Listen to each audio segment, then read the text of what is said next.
প্রিয় শিক্ষার্থীবৃন্দ, আমি বিশ্বজিৎ পাল, ম্যাথ ক্লাসে তোমাদের সবাইকে স্বাগতম। আজ আমরা দ্বিপদী বিস্তৃতির পঞ্চম লেকচারে ক্লাস নেব। লাস্ট লেকচারে আমরা দেখিয়েছি কিভাবে অসীম ধারা দ্বিপদী বিস্তৃতি করতে হয় এবং সেই বিস্তৃতি সূত্র অ্যাপ্লাই করে বিভিন্ন ধরনের অসীম ধারা দ্বিপদী বিস্তৃতি দেখিয়েছি। আজ আমরা সে সকল সূত্র ইউজ করে কিভাবে ম্যাথ সলিউশন করতে হয় তা দেখাবো। প্রথমেই দেখতে পাচ্ছ যে আমি একটা প্রবলেম অলরেডি লিখে রেখেছি যে x>1 হলে 1/√1 + x² এর বিস্তৃতিতে চতুর্থ পদ পর্যন্ত নির্ণয় করো। মানে এই যে একটা দ্বিপদ রাশি আছে, সেই রাশিটার চতুর্থ পদ পর্যন্ত আমাকে বিস্তৃতি করতে বলছে এবং এই ধারাটা তখন সত্য হবে যদি x এর মান >1 হয়। x>1 দ্যাট মিনস হচ্ছে এটা একটা শর্ত। এই শর্ততে এটাকে বিস্তার করা যাবে অথবা এটাকে এই শর্ত ছাড়া এটাকে বিস্তার করা যাবে না, এটা তোমাদেরকে জানতে হবে। আমি লাস্টে যে দ্বিপদী বিস্তৃতি সূত্র লিখে দিয়েছি ওইখানে লিখে দিয়েছি যে একটা ধারা কখন সত্য হবে বা কখন অবিস্তৃত হবে। তোমরা সবাই সূত্রগুলো একটু সামনে নিয়ে বসলে এটা কিভাবে সলিউশন করতে হবে, কিভাবে সূত্রটা অ্যাপ্লাই করতে হবে তোমাদের জানতে আরো ইজি হবে। যদিও আমি ভিডিওর সাইডে এটা আমি দেখিয়ে দেব যে এই সূত্রটা কিভাবে বিস্তার করতে হয়। তাহলে লেটস আমরা আমাদের প্রবলেমটা সলিউশন করি। তাহলে আমার যে রাশিটা আছে সেই রাশিটা আমি এখানে লিখে ফেলবো। রাশিটা হচ্ছে 1/√1 + x²। আচ্ছা, এই পদটাকে আমরা 1 + x² ½ লিখতে পারি। এই পদটা যেমন এটা পাওয়ার হচ্ছে হাফ, আর এটাকে যখন আমি উপরে নিয়ে যাব তখন বিপরীত চিহ্ন হয়ে যাবে পাওয়ারটা। তারপরে এটার বিস্তার লিখবো। এটার বিস্তারের সূত্রটা তোমরা সবাই একটু খেয়াল করো। এটা হচ্ছে 1 + x⁻n। x এখানে x² আর n হচ্ছে হাফ। তাহলে আমার সূত্রটা হচ্ছে 1 - nx, n মানে হাফ, x মানে হচ্ছে x² plus 1/2 n × n + 1, n মানে এখানে হাফ, হাফ প্লাস 1 x² মানে এখানে x² দেন এটার উপর আবার হোল স্কোয়ার। তাহলে 1 2 3টা পদ পেয়ে গেছি। আমার চতুর্থ পদ পর্যন্ত বলেছে, মানে আমার আরেকটা পদ বের করলেই হয়ে যাবে। -1/3 n × n + 1 × n + 2 x³ মানে x² whole cube plus dot dot dot. খেয়াল রাখতে হবে যখন এখানে পাওয়ার মাইনাস কিন্তু এখানে চলকের সামনে প্লাস চিহ্ন থাকবে তখন একটা অন্তর অন্তর একটা প্লাস মাইনাস হবে। যদি সূত্রটা একটু ফলো করলেই হবে, বুঝতে পারবা কোন সূত্রটা পড়েছে। সাইডে আমার সূত্র দেওয়াই থাকবে। 1 আর একটা জিনিস খেয়াল করতে হবে, আমার এখানে পাওয়ারটা কিন্তু মূলদ ভগ্নাংশ। মূলদ ভগ্নাংশ যখন হবে আমি যে ধারাটা পাবো সেই ধারাটা সবসময় অসীম হবে। এই কারণে আমি লাস্টে এভাবে অসীমের চিহ্ন দেখিয়ে দিয়েছি। 3টা ডট ডট চিহ্ন দিলেই বোঝা যাবে যে যে কোনো ধারা একটা অসীম ধারা। এখন এটাকে আমি ক্যালকুলেশন করে জাস্ট সিম্পলিফাই করে নেব। এখানে যোগ বিয়োগ গুণ যা যায় তা করে নেব। প্লাস 1/2 মানে 2, এখানে ইন্টু হাফ, এটা করলে আসবে 3/2, এটা করলে আসবে x⁴ মাইনাস 1/3 মানে হচ্ছে 1/6 into half into 3/2 into 5/2 x⁻6 plus dot dot dot. তাহলে ফাইনালি আমার কি আসে সেটা লিখি। 1 - হাফ x²। এই তিনটা যদি আমি গুণ করি তাহলে কত আসবে? 3/8 x⁴ মাইনাস এখানে 3 and 6 কি কাটা চলে যায়, 2 থাকে, 4টা 2 যখন আমি গুণ করব তাহলে এটা হয়ে যাবে 16 আর উপরে থাকবে 5 x to the power 6 plus dot dot dot. তাহলে এই সূত্রটা অ্যাপ্লাই করে তোমাদের যদি এসইও আহমেদের বই থাকে, এসইও আহমেদের বইতে 1 নম্বর প্রবলেমে অনেকগুলো এই ধরনের অঙ্ক আছে, চতুর্থ পদ বা পঞ্চম পদ পর্যন্ত বিস্তার করতে বলবে, অথবা বিভিন্ন বইতে অনেক ধরনের অঙ্ক আছে। তোমরা সূত্রগুলো অ্যাপ্লাই করে সেম প্রসিডিওরে তোমাকে অবশ্যই মাস্ট বি, যে আমি এখানে থার্ড লাইনে যে সূত্রটা অ্যাপ্লাই করেছি এই সূত্রটা তোমাদেরকে জানতে হবে। এটাই হচ্ছে আমার বিস্তারের সূত্র, এটা দিয়ে আমার চতুর্থ পদ, কখনো পঞ্চম পদ পর্যন্ত বিস্তার চাইতে পারে, সেটা তোমরা করবা। শিক্ষার্থী বন্ধুরা, আমরা পরবর্তী সমস্যা চলে আসি। পরবর্তী সমস্যাটা কি বলেছে, প্রমাণ করো যে 1 - 2x হোল টু দি পাওয়ার -12 এর বিস্তৃতিতে r+1 তম পদের সহগ এটা আমাদেরকে প্রমাণ করতে হবে। যখন এখানে আমরা কন্ডিশনটা লিখে রাখি, modulus of x less than half হয়, অবশ্যই x এর মানটা হাফের থেকে ছোট হইতে হবে, না হলে এটার বিস্তারটা সত্য হবে না। আচ্ছা, বিস্তারটা এখন আমাকে চেয়েছে যে আমি 1 - 2x হোল টু দি পাওয়ার -12 কে বিস্তার করব, সেই বিস্তৃতিতে আমার যে সাধারণ পদটা আসবে সাধারণ পদটা আমার এটা প্রমাণ করতে হবে। তো সাধারণ পদের সূত্রে চলে যাব। সাধারণ এই 1 - 2x হোল টু দি পাওয়ার -12 এর সাধারণ পদের সূত্রটা সবাই একটু খেয়াল করে আমরা সূত্রটা অ্যাপ্লাই করি, তাহলে এটা উত্তরটা হচ্ছে 1 - 2x হোল টু দি পাওয়ার -12 এর বিস্তৃতিতে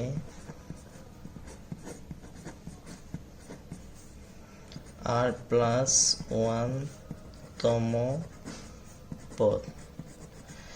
আগে পদ বের করে, পদ বের করলে সহগ বের হয়ে আসবে। r+1 তম পদের সূত্রটা হচ্ছে কি,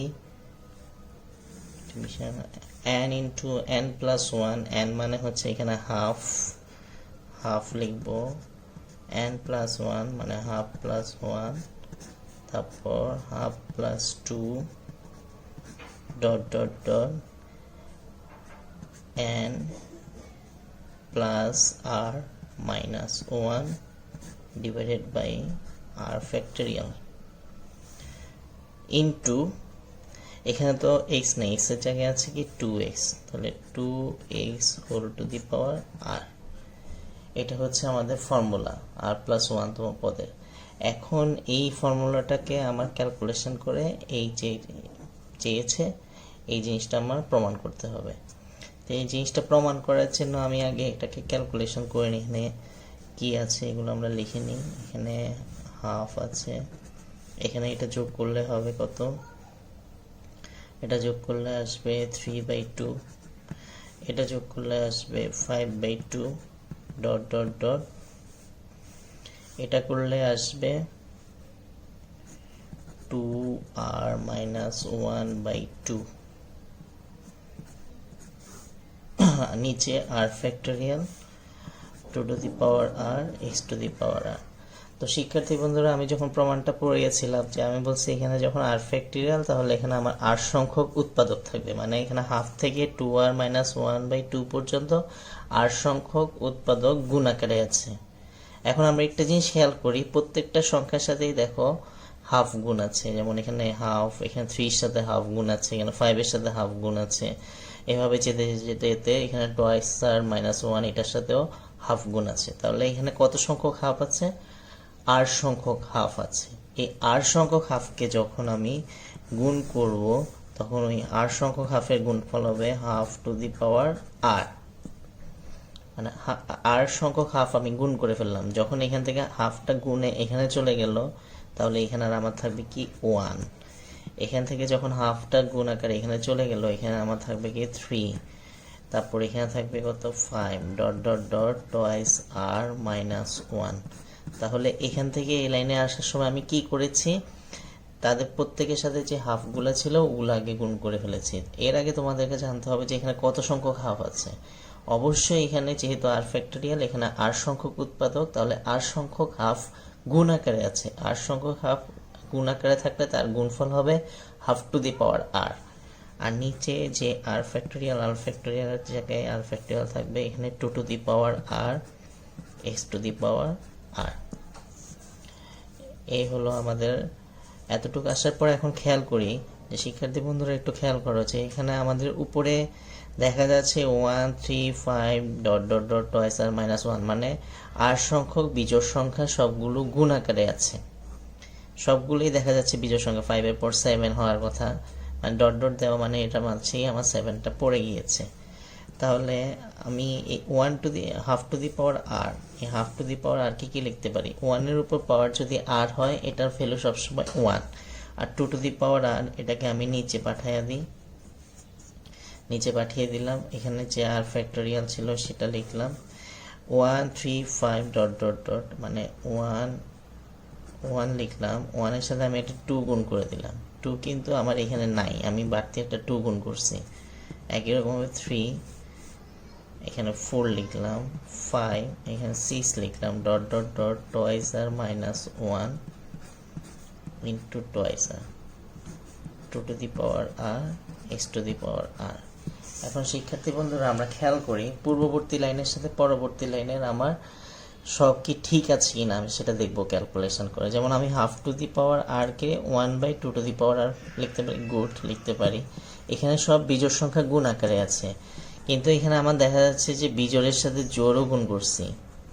1 এর পর 3 আছে, কিন্তু 1 আর 3 মাঝে আমি 2 গুণ করেছি। 3 আর 5 এর মাঝে আমি 4 গুণ করেছি। এভাবে আমি প্রত্যেকটা সংখ্যার সাথে একটা জোড় সংখ্যা গুণ করছি। তাহলে দেখা যাচ্ছে যে এই লাইন থেকে এই লাইনে যখন আমি আসলাম জোড় সংখ্যাগুলো আমি বাড়তি গুণ করে ফেলেছি, মানে আমার এই লাইনটা এখনো ব্যালেন্স হয়নি। এই লাইনটা যখন ব্যালেন্স করতে হলে আমাকে কি করতে হবে? যে সংখ্যক আমি জোড় সংখ্যা উপরে গুণ করেছি সেই সংখ্যক জোড় সংখ্যা আমি আবার হরে গুণ করে ব্যালেন্স করব। দ্যাট মিনস হরে আমি কি লিখব? 2 4 6 ডট ডট ডট 2r, মানে আমি এখানে আর সংখ্যক জোড় সংখ্যা গুণ করেছি, আবার আর সংখ্যক জোড় সংখ্যা এখানে ভাগ করে দিয়েছি। কাটাকাটি যখন চলে যাবে আমার আবার প্রিভিয়াস লাইনটা চলে আসবে। এটা আমার ক্যালকুলেশনে সুবিধার জন্য, কারণ আমাকে এটা মিলাইতে হবে। তারপর দেখা যাক যে এই যে লগটা আছে এটাকে আমি রিভার্স করে লিখি, মানে এটা বাম থেকে ডানে আছে, আমি ডান থেকে বামে লিখি। তাহলে কি লেখা যায়? 2r minus 1 dot dot dot 4 3 2 1। এখানে আমি 2 টু দি পাওয়ার আর লিখলাম, এখানে আর ফ্যাক্টরিয়াল লিখলাম। লগটাকে আমি রিভার্স আকারে লিখলাম। এখন হরে যে আছে 2 4 6 ডট ডট ডট 2r, মানে এখানে হচ্ছে আর সংখ্যক জোড় সংখ্যা গুণ আকারে আছে। 2 4 6 থেকে 2r পর্যন্ত আর সংখ্যক জোড় সংখ্যা আছে, এবং আমরা জানি প্রত্যেকটা জোড় সংখ্যার সাথে একটা মিনিমাম 2 অবশ্যই গুণ আকারে থাকে। তাহলে এখানে 2 থেকে 2r পর্যন্ত আর সংখ্যক মিনিমাম 2 গুণ আকারে আছে, মানে এই 2 এর সাথে একটা 2 গুণ আছে, এই 2 এর 4 এর সাথে দুইটা 2 গুণ আছে, এই 6 এর সাথে 2 ইন্টু 3 লিখতে পারি। মানে এই 2 থেকে 2r পর্যন্ত আর সংখ্যক মিনিমাম 2 গুণ আকারে আছে। আর সংখ্যক মিনিমাম 2 যখন আমি গুণ করে ফেলবো, সেই আর সংখ্যক মিনিমাম 2 এর গুণফল হবে 2 to the power r। 2 to the power r হলো। তাহলে এখানে যখন 2টা আমি এখান থেকে গুণ আকারে এখানে নিয়ে গেলাম, এখানে 2 চলে গেলে এখানে থাকবে আর 1। একই রকম ভাবে এখান থেকে 4 থেকে 2 চলে গেলে থাকবে 2, মানে ভাগ করলে 6 থেকে 2 চলে গেলে থাকবে 3 ডট ডট ডট 2r থেকে 2 চলে গেলে থাকবে r। একই রকম ভাবে এখানে 2 to the power r x two the power r। শিক্ষার্থী বন্ধুরা আমরা একটু খেয়াল করি যে এখানে এই 2 টু দি পাওয়ার r এই 2 টু দি পাওয়ার rটা আমার কাটা চলে যাচ্ছে, আর এই 2r এর ক্রমিক গুণফল 1 এ গিয়ে শেষ হয়েছে। তাহলে কোনো সংখ্যার ক্রমিক গুণফল যদি 1 এ গিয়ে শেষ হয়ে যায় তাহলে তাকে বলা হবে ওই সংখ্যার ফ্যাক্টরিয়াল, মানে 2r ফ্যাক্টরিয়াল। এটা আমি লিখতে পারি। হরটা দেখো কি লেখা যায় এখানে, 2 টু দি পাওয়ার আরটাকে আমি একটু সামনে লিখলাম, এখানে আর ফ্যাক্টোরিয়াল আছে এটাও লিখলাম। একই রকম ভাবে এখানে দেখো 1 2 3 ডট ডট ডট আর, মানে আর এরও ক্রমিক গুণফল 1 এ গিয়ে শেষ হচ্ছে। তাহলে আর এর ক্রমিক গুণফল যদি 1 এ গিয়ে শেষ হয় তাহলে তাকেও আমি কি লিখতে পারি, আর ফ্যাক্টোরিয়াল। আর এটা হচ্ছে কি x to the power r. তাহলে আর ফ্যাক্টোরিয়াল গুণ করলে আমার কি থাকে, আর ফ্যাক্টোরিয়াল গুণ করলে আমার থাকে r factorial whole square x to the power r. তাহলে এক্স টু দি পাওয়ার আর এর যে সহগটা পেলাম এটাই হচ্ছে আমার প্রুফ করতে বলছে যে আর প্লাস 1তম পদের সহগ হচ্ছে 2r factorial by 2 to the power r into r factorial whole square, যেটা আমার কোশ্চেনে বলেছে এটা প্রমাণ করার জন্য যে 1 minus 2x whole to the power minus হাফের বিস্তৃতিতে আর প্লাস 1তম পদের সহগ এটা। তাহলে আর প্লাস 1তম পদের সহগ আমি এটা পেয়ে গেছি। এটা হচ্ছে আর প্লাস 1তম, টোটালটা হচ্ছে আর প্লাস 1তম পদ, আর এস বর্জিত যেটা থাকবে সেটা হচ্ছে আমার সহগ। এটা হচ্ছে আমার। শিক্ষার্থী বন্ধুরা, এখন তোমাদেরকে দেখাবো যে কিভাবে আংশিক ভগ্নাংশের সাহায্যে দ্বিপদী বিস্তৃতি করতে হয়। তা আমি এখানে একটি ভগ্নাংশ লিখে রেখেছি 1 by 1 minus x by 1 minus 2x এর বিস্তৃতি x to the power n এর সহগ নির্ণয় করতে হবে। তাহলে এই ভগ্নাংশটা আগে আমার আংশিক ভগ্নাংশ করতে হবে। এখন আংশিক ভগ্নাংশ আমরা প্রিভিয়াস অনেক ক্লাসে করে এসেছি, যেমন 9 10 হায়ার ম্যাথেও এটা ছিল, আবার ফার্স্ট পেপারেও কিছু কিছু অঙ্কে আংশিক ভগ্নাংশের একটা হিউজ অ্যাপ্লিকেশন ছিল। তো দ্বিপদী বিস্তৃতিতেও আংশিক ভগ্নাংশের ব্যবহার রয়েছে। এখন আমি তোমাদেরকে দেখাচ্ছি কিভাবে আংশিক ভগ্নাংশের সাহায্যে দ্বিপদী বিস্তার করে। ফার্স্টে আগে আমি এই ভগ্নাংশ যেটা আছে 1 by 1 minus x 1 minus 2x, এই ভগ্নাংশটাকে ধরে নেব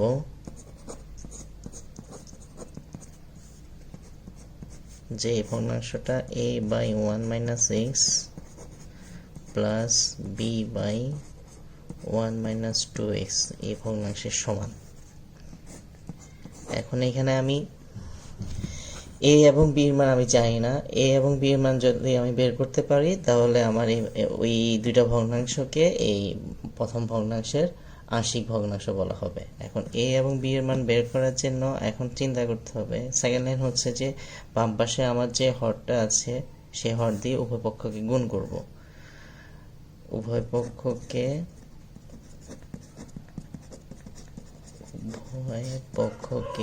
বামে আমার যে হরটা আছে 1 মাইনাস এক্স 1 মাইনাস 2x দ্বারা গুণ করে, এটা দিয়ে যখন গুণ করব তাহলে আমার বামে থাকবে 1, ডানে চলে আসবে a into 1 minus 2x plus b into 1 minus x.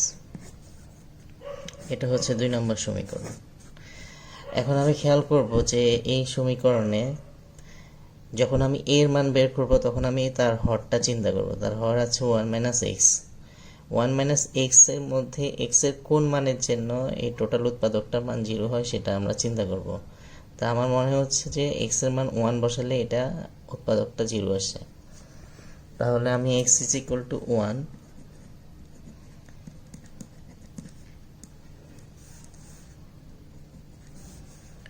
2 নং সমীকরণে বসিয়ে, 2 নং সমীকরণে আমি x এর মান 1 বসাবো। তো 2 নং সমীকরণে যখন x এর মান 1 বসাবো বামে থাকবে 1, এখানে যখন x এর মান 1 বসাবো তখন এটা মান আসবে মাইনাস a, এখানে x এর মান 1 বসালে 0, তাহলে a ইজ ইকুয়াল টু আসতেছে -1। তো একটা মান আমরা পেয়ে গেছি, এর মান এসেছে -1। এখন দরকার হচ্ছে b এর মান।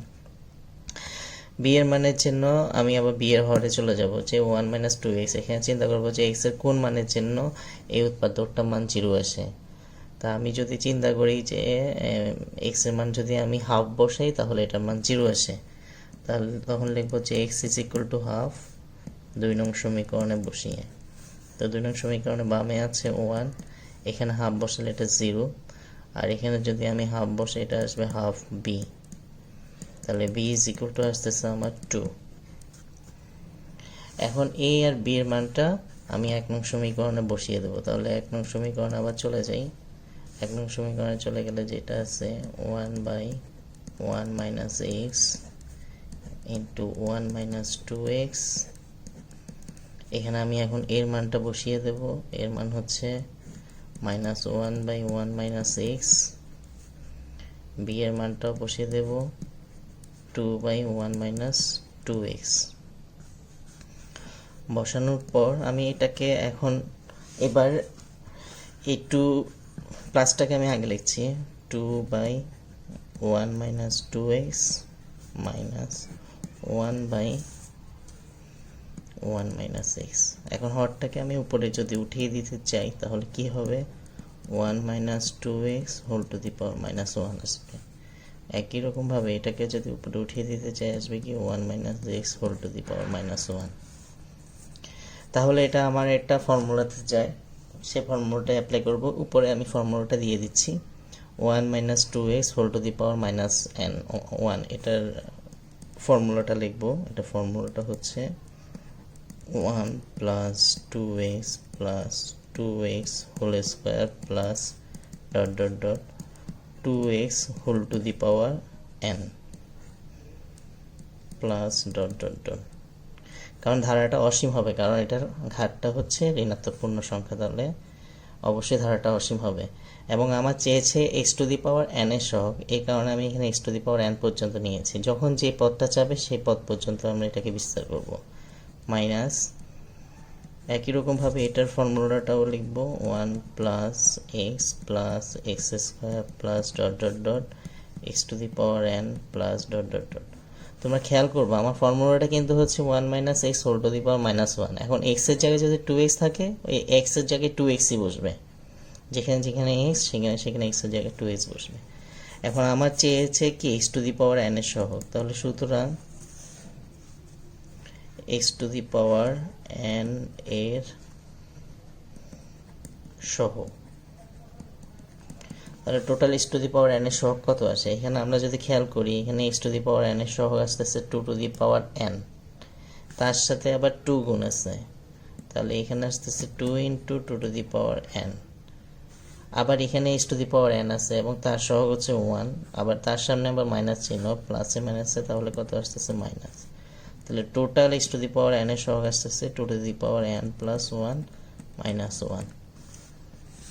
তাহলে শিক্ষার্থীবৃন্দ এইভাবেই আমরা আংশিক ভগ্নাংশের সাহায্যে দ্বিপদী বিস্তার করব। মানে আগে যে ভগ্নাংশটা থাকবে সেই ভগ্নাংশটাকে আগে আংশিক ভগ্নাংশ করে নেব এই রুলসে। তোমরা ম্যাক্সিমামই সবাই আংশিক ভগ্নাংশটা জানো। দেন আমরা ফর্মুলা ইউজ করে দ্বিপদী বিস্তার করব, অসীম ধারা দ্বিপদী বিস্তৃতি করে দেন আমরা x to the power n বলো যে সহগই চাই সেই সহগটা আমরা এভাবে ফাইন্ড আউট করে ফাইনালি আমরা লিখে দেব। শিক্ষার্থী বন্ধুরা, আমরা নেক্সট টপিকসে চলে আসি। আমাদের নেক্সট টপিকস হচ্ছে একটা ধারা কি কখন অভিসৃত হয়। আচ্ছা, আমরা জানি যে একটা দ্বিপদী বিস্তৃতির ঘাত যদি ঋণাত্মক পূর্ণ সংখ্যা অথবা ভগ্নাংশ হয়, মূলদ ভগ্নাংশ হয়, তাহলে তার বিস্তারটা সবসময় অসীম একটা বিস্তৃতি পাওয়া যায় বা অসীম ধারা পাওয়া যায়। এখন অসীম ধারা বা অসীম বিস্তৃতির আমি সমষ্টি যদি পাই তাহলে আমি ধারাটাকে বলবো অভিসৃত, আর যদি সমষ্টি না পাই তখন ধারাটাকে বলবো কি অপসৃত। অভিসৃতকে আরেকটা নাম হচ্ছে কনভার্জেন্ট, আর যদি অভিসৃত না হয় তখন তাকে বলা হয় ডাইভারজেন্ট। এখন একটা ধারা কখন অভিসারী হবে? অভিসারী হওয়ার জন্য আগে আমাকে জানতে হবে যে ধারাটা আগে অসীম কিনা। যদি ধারাটা আমার অসীম হয়, ধারাটা কখন অসীম হবে? ধারাটার ঘাত যদি ঋণাত্মক পূর্ণ সংখ্যা, মানে আমার যে দ্বিপদী পদটা থাকবে তার ঘাত যদি ঋণাত্মক পূর্ণ সংখ্যা অথবা ভগ্নাংশ সংখ্যা হয়। এখন আমি বলছি যে 1 plus x whole to the power n বিস্তৃতি অভিসারী প্রমাণ করার জন্য আগে ধারাটা সত্য হবে। কখন সত্য হবে? যদি modulus of x less than 1 হয়। এটা হচ্ছে একটা কন্ডিশন। আমার যে ধারাটা থাকবে সেখানে এক্স এর মান অবশ্যই 1 থেকে ছোট হলে তখন আমি ওই দ্বিপদী বিস্তারটা সত্য হবে। তারপর সেই বিস্তারটা যদি আমি সমষ্টি পাই তখন ওই ধারাটাকে হবে অভিসারী। এখন একটা ধারা কখন অভিসারী হয়? অভিসৃত অসীম ধারা, মানে একটা ধারা কখন অভিসারী হবে এটার জন্য ম্যাথমেটিক্যালি যদি আমরা প্রুফ দেখতে যাই, আমি একটা ধারা লিখেছি যে ধারার প্রথম পদ হচ্ছে u1, সেকেন্ড পদ হচ্ছে u2, থার্ড পদ হচ্ছে u3, এভাবে আমি ur পর্যন্ত, মানে এটা হচ্ছে 8তম পদ প্লাস ডট ডট ডট আরো অনেকগুলো পদ মনে করো এটার মধ্যে, মানে এটা একটা অসীম ধারা। এখন এই ধারাটা অভিসৃত হবে কখন হবে, যদি আমি এই ধারার যে কোনো দুইটা পদের অনুপাত বের করব। আমি এখানে একটা পদ নিয়েছি r+1তম পদ, আর একটা পদ নিয়েছি 8তম পদ, এই দুইটা ধারার অনুপাত করব। করার পর মানে আমার এই ধারাটা অসীম, মানে পদ সংখ্যা হচ্ছে অসীম, পদ মানে হচ্ছে আর এর মান যদি আমার ইনফিনিটির দিকে যায়, তাহলে এই দুইটা পদের অনুপাত আমি একটা মান পাচ্ছি এল। সেই এল এর মান যদি 1 থেকে ছোট হয় তবে ধারাটা অবিচ্ছিন্ন হবে।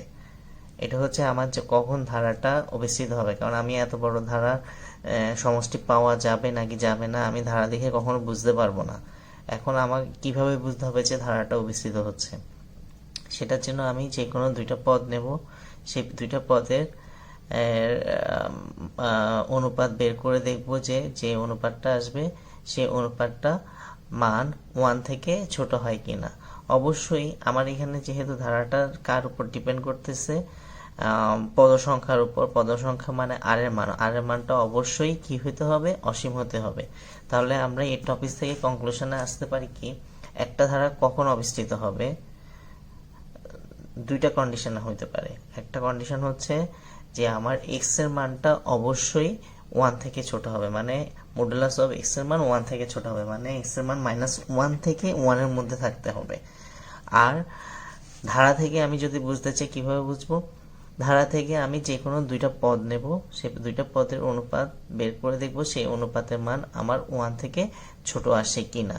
তাহলে এখান থেকে আমরা একটা মোস্ট কমন একটা এমসিকিউ কোশ্চেন, যখন তোমার একটা দ্বিপদ বিস্তৃতি দিয়ে দিবে তখন তোমাকে বলবে যে ধারাটা কখন বিস্তৃত হবে। আমি যেমন সাপোজ একটা এক্সাম্পল লিখি, যে এখানে আমি লিখলাম যে 1 - 3x হোল টু দি পাওয়ার -12 ধারাটি কখন অবিস্তৃত হবে। কোশ্চেনটা হলো ধারাটি কখন অবিস্তৃত হবে, মানে এই বিস্তৃতিতে যে ধারাটা পাবো ধারাটা অবিস্তৃত কিনা।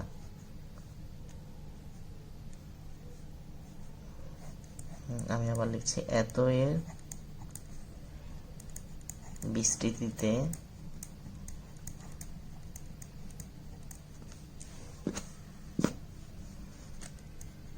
ধারাটি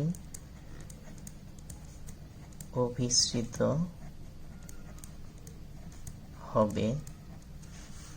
দুইটা ভাবে হইতে পারে, আমি ওই যে বললাম modulus of x less than 1, এখন আমার এখানে এক্স এর জায়গায় কত আছে 3x, তাহলে modulus of 3x less than 1, তাহলে 3টাকে আমরা মডুলাসের সামনে নিয়ে আসি, মডুলাস অফ লেস দেন 1/3, মানে আমার মডুলাস অফ এক্স এর মান যদি 1/3 থেকে ছোট হয় তাহলে ধারাটা অবিস্তৃত হবে, মানে এটার অসীম ধারা যখন আমি বিস্তৃতি করব তখন এটার সমষ্টি পাওয়া যাবে, আদারওয়াইজ এটার সমষ্টি পাওয়া যাবে না। এটা হচ্ছে আমার যদি দ্বিপদী বিস্তৃতি আকারে থাকে।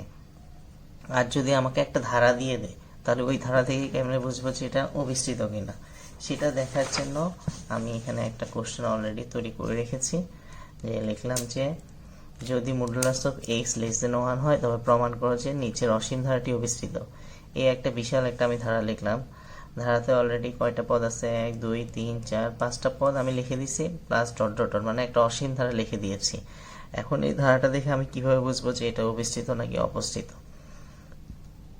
এখন সেটা অবিস্তৃত হওয়ার জন্য আমি ওই যে বললাম ধারা থেকে অবিস্তৃত বুঝতে হলে আমাকে যে কোনো দুইটা পদ নিতে হবে। তাহলে আমি এখন একটা পদ নিলাম r+1তম পদ, আর একটা পদ নিলাম 8তম পদ। তাই এখন আমরা একটা জিনিস খেয়াল করে দেখি, যখন 1 2 3 4 5 যখন আমি 5 নম্বর পদে যাচ্ছি তখন এটার পদ সংখ্যা হচ্ছে 5, কিন্তু x⁴, মানে 5 থেকে 1 কমে গেছে 4।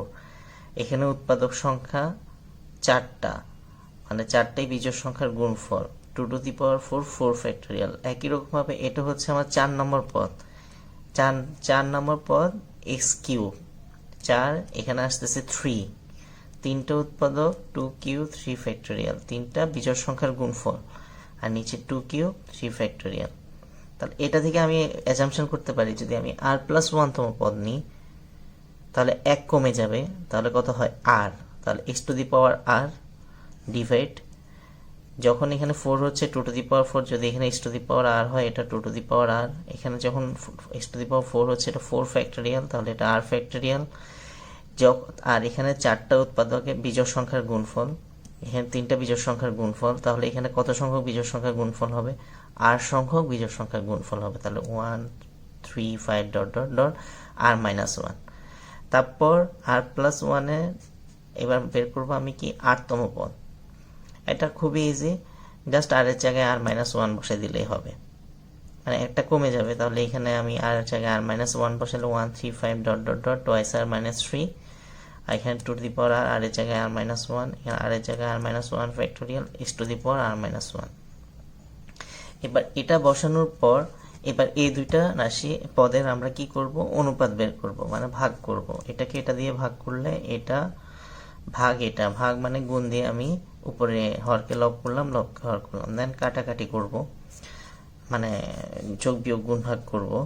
তাহলে টয়েস আর, এখানে 1 3 5 টয়েস r-1 পর্যন্ত, আর এখানে 1 3 5 টয়েস r-3 পর্যন্ত, মানে এর আগের পদটা হচ্ছে টয়েস r-3। তাহলে ওই পর্যন্ত সবগুলা পদ কাটা যাবে, তাহলে এখানে 2r-1 থাকবে, আর এখানে r-1 ফ্যাক্টোরিয়াল থাকে, ওইটা লিখলাম। আর এখানে 2⁴r-1 আর 2⁴r, এটা যখন আমরা ভাগ করব, ভাগের সময় পাওয়ারে পাওয়ার বিয়োগ হয়, তখন এখানে থাকবে 2। তারপর এই r ফ্যাক্টোরিয়ালকে আমি লিখতে পারি r × r-1 ফ্যাক্টোরিয়াল, মানে 1 কমিয়ে 1 ফ্যাক্টোরিয়াল লিখতে পারি। আর এখানে x⁴r, এখানে নিচে x⁴r-1 ভাগ করলে এটা আসে। এটা নর্মালি একটা সহজ ভাগ করলাম, তোমরা নিজে বা ভাষা আবার এটা ভালো করে খেয়াল করে দেখবা। তো r-1 ফ্যাক্টোরিয়াল r-1 ফ্যাক্টোরিয়াল চলে যায়, কাটা করে গেলাম, আর ফাইনালি থাকে এটা। এটাকে আমি আর একটু সেপারেশন করলাম, 1 2r কাটা গেলে 1 থাকে -1/2r ইন্টু x। এখন আমার পদটা হচ্ছে কি, এটা হচ্ছে আমি দুইটা পদের অনুপাত বের করলাম। এখন অবিচ্ছিন্ন হওয়ার জন্য আমার পদ সংখ্যাটা, মানে ধারাটা অসীম, মানে r এর মান ইনফিনিটির দিকে যাবে। তাহলে r এর মান যখন ইনফিনিটির দিকে যাবে তখন এই দুইটা পদের অনুপাত কত হয় সেটা দেখব। তাহলে উভয় পাশে লিমিট নিলাম, r tends to infinity, r tends to infinity. নেওয়ার পর এখানে যখন r এর মান ইনফিনিটি বসানো হবে, তাহলে 1/∞ মানে 0 হবে, 1 থেকে 0 গেলে 1 থাকবে, দ্যাট মিনস ফাইনালি x থাকবে। আর আমার কোশ্চেনে বলা আছে যে x এর মান লেস দেন কত, 1।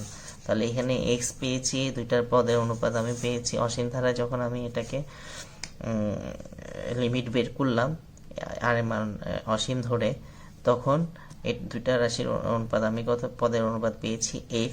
তাহলে x এর মান কার থেকে ছোট, 1 থেকে ছোট। যখন x এর মান 1 থেকে ছোট হবে তখনই ধারাটি কি হবে, অবিচ্ছিন্ন হবে। তাহলে দ্বিপদী বৃষ্টির মাধ্যমে আমরা কিন্তু আরেকটা জিনিসও খুব সুন্দরভাবে বের করতে পারি, যে কোনো ধারা অবিচ্ছিন্ন কনভার্জেন্ট কিনা সেটা আমরা বের করতে পারি। অবশ্যই তখন x এর মান আমার অবশ্যই 1 থেকে ছোট হইতে হবে। তাহলে আমি দ্বিপদী বিস্তৃতি প্রায় তোমাদের 5টা লেকচারে ক্লাস নিলাম, এবং 5টা লেকচারে চেষ্টা করেছি তোমাদের সকল সমস্যাগুলো তুলে ধরতে।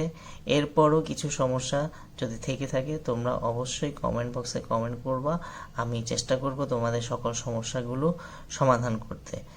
আর ম্যাথ সবচেয়ে বেশি, যতই বেশি প্র্যাকটিস করবে তুমি ততই বেশি তোমার মধ্যে কোশ্চেন আসবে। কোশ্চেন আসলেই তুমি নিজেই সলিউশনের পথ পেয়ে যাবা। তারপরও আমি বলবো যে বেশি বেশি প্র্যাকটিস করো। ফর্মুলা যা দেওয়ার, আমি চ্যাপ্টারগুলো যতগুলো ফর্মুলা দেওয়ার আমি প্রোভাইড করেছি, ফর্মুলা দেখে ট্রাই করো। আর আজ এই পরবর্তী লেকচারের জন্য আমন্ত্রণ জানিয়ে আজ এখানেই শেষ করছি। সবাইকে ধন্যবাদ।